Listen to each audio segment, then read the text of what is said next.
Assalamualaikum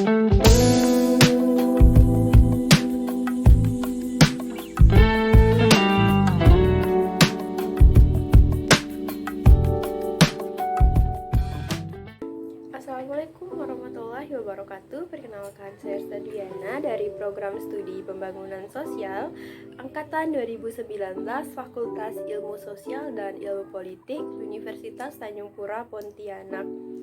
Baiklah, jadi pada kesempatan kali ini saya akan share kepada saudara-saudari sekalian tentang fasilitator. Nah, jadi apa sih fasilitator itu sendiri? Jadi, fasilitator itu adalah orang yang bertugas mengelola proses dialog, yang mana fasilitator itu ada untuk mendukung kegiatan belajar agar peserta bisa mencapai tujuan belajarnya. Jadi, secara garis besar, tugas fasilitator adalah untuk merencanakan, membimbing, dan mengelola kelompok atau kelas dalam satu acara dan memastikan tujuan tercapai secara efektif dengan partisipasi peserta yang memadai. Adapun tips menjadi fasilitator yang baik ialah: pertama, menjaga kelompok agar tetap fokus pada tujuan dan proses. Kedua, tetap objektif. Yang ketiga, membantu kelompok menentukan arah yang akan ditempuh dan mencapai tujuannya. Yang keempat, lebih banyak mendengarkan daripada berbicara. Yang kelima, dapat menyesuaikan dengan gaya belajar yang berbeda-beda. Yang keenam, sensitif terhadap gender dan budaya. Yang ketujuh, mendorong semua orang agar dapat ikut berpartisipasi secara aktif. Yang kedelapan, membantu kelompok menaati waktu. 9, memberi semangat atau membuat kelompok rileks sesuai dengan kebutuhan. Dan yang terakhir ialah sewaktu-waktu menyimpulkan yang terjadi dalam pertemuan dan membantu kelompok mengaitkan suatu sesi dengan sesi lainnya. Nah, baiklah, setelah pemaparan mengenai konsep teknik fasilitasi secara mendasar, maka berikutnya saya akan memerankan role player sebagai seorang fasilitator dengan tema permasalahan sosial terkait lingkungan, mengenai sampah dan dampaknya bagi kehidupan masyarakat.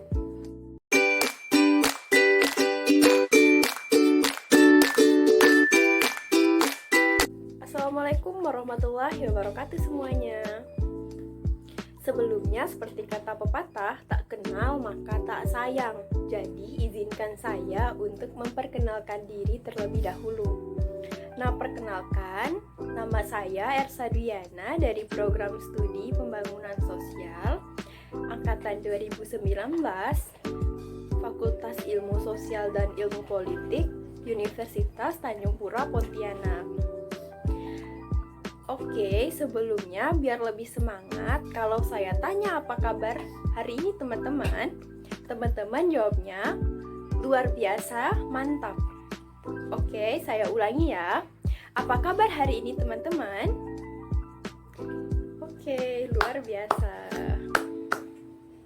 Nah, oke, jadi pada kesempatan kali ini teman-teman, saya dipercayakan menjadi fasilitator untuk membersamai teman-teman sekalian untuk membahas permasalahan lingkungan mengenai sampah dan dampaknya bagi lingkungan masyarakat. Nah, jadi sebelumnya, mengapa sih sampah juga termasuk permasalahan sosial? Ada yang ingin menjawab terlebih dahulu? Saya, Kak. Oke, silahkan untuk Dwi menjawab pertanyaannya.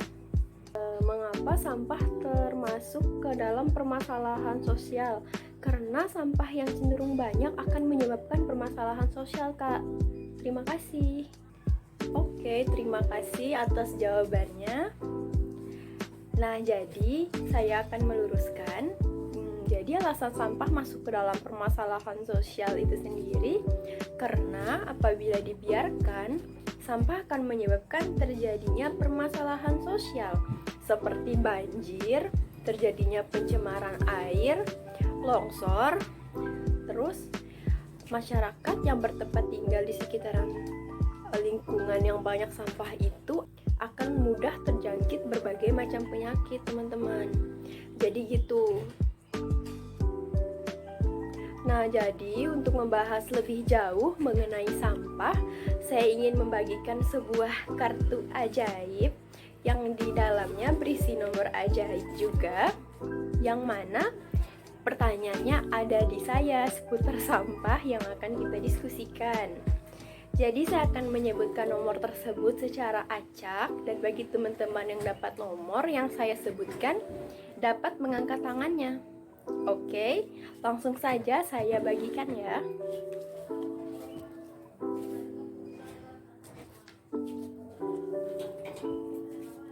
Oke teman-teman, kartunya sudah saya bagikan, maka langsung saja kita masuk ke dalam permainan kartu ajaibnya.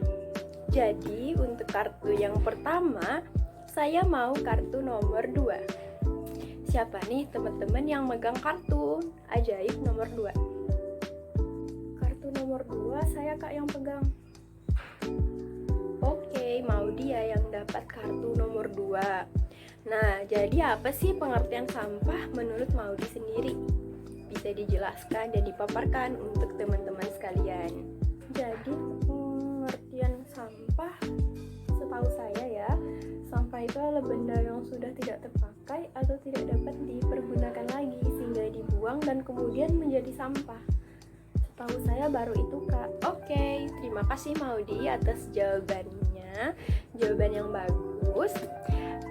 Sedikit menambahkan, jadi sampah adalah suatu bahan yang terbuang atau dibuang dari sumber hasil aktivitas manusia maupun alam yang belum memiliki nilai ekonomis.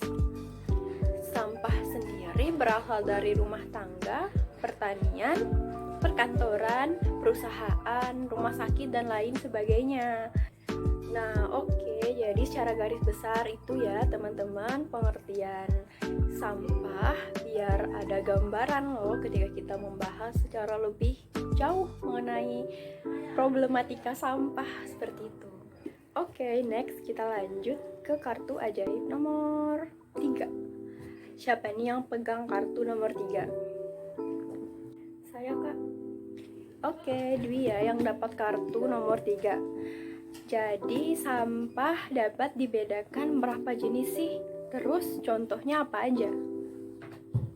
Setahu saya sih Kak ada 2 jenis sampah ya, yaitu sampah organik dan sampah anorganik.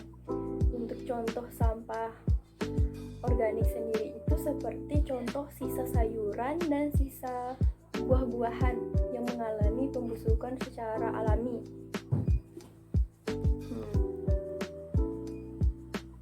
Kalau untuk sampah anorganik itu seperti misalnya sampah besi, baja, tembaga, dan lain sebagainya Kak. Iya, jawaban yang benar, tapi kurang satu ya jenisnya. Jadi saya luruskan, sampah itu dibedakan menjadi 3 jenis, yaitu sampah organik, anorganik, dan sampah berbahaya. Nah, contohnya untuk sampah berbahaya ini sendiri apa? Misalnya baterai, botol racun nyamuk, jarum suntik bekas, gas portable, dan lain sebagainya. Seperti itu.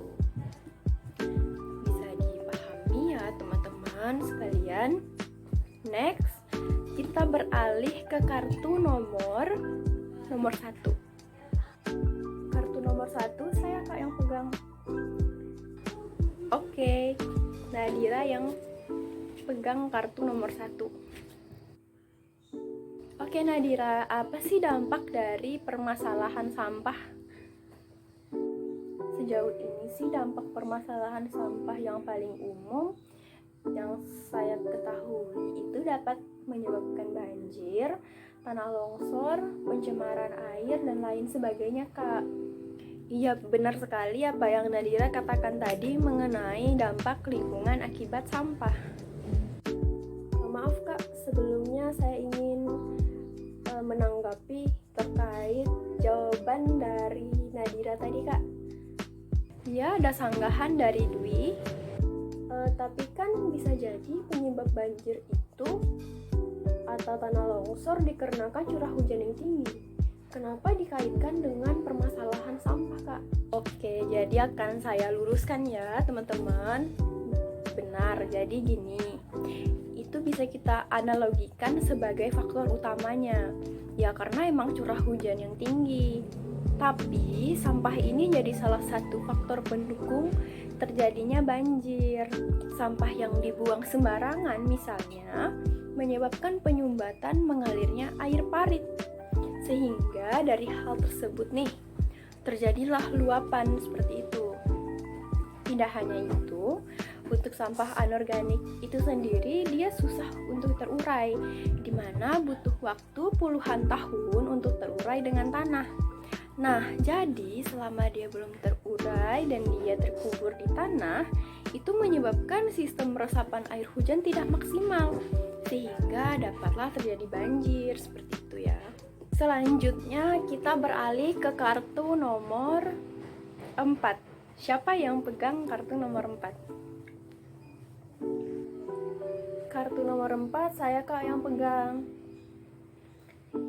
Oke, Kara yang pegang kartu nomor 4 ya. Baiklah. Apa sih faktor penyebab permasalahan sampah dalam masyarakat? Dan bagaimana cara mengatasi permasalahan sampah tersebut? Boleh dijawab. Faktor penyebab permasalahan sampah yang saya ketahui sih, Kak, karena konsumsi masyarakat yang banyak ya. Terus jumlah masyarakat juga yang banyak sehingga konsumsinya meningkat. Untuk solusinya sendiri bisa dilakukan dengan melakukan daur ulang mungkin setelah pemakaian, yang mana sampahnya dipilah terus dilakukan daur ulang dari sampah tersebut, jadi dapat teratasi. Oke, terima kasih atas jawabannya, Kara. Jadi faktor penyebab permasalahan sampah itu salah satunya ialah meningkatnya konsumsi oleh manusia dan diakibatkan oleh rendahnya kesadaran dan pendidikan masyarakat.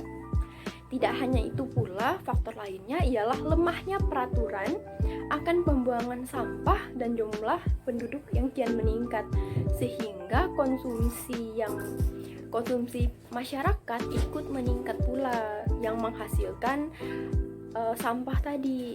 Untuk solusi atau penanggulangannya sendiri, selain membuat TPA apa yang dikatakan oleh teman kita Kara tadi, bisa juga dengan penanggulangannya dilakukan dengan menerapkan prinsip 4R.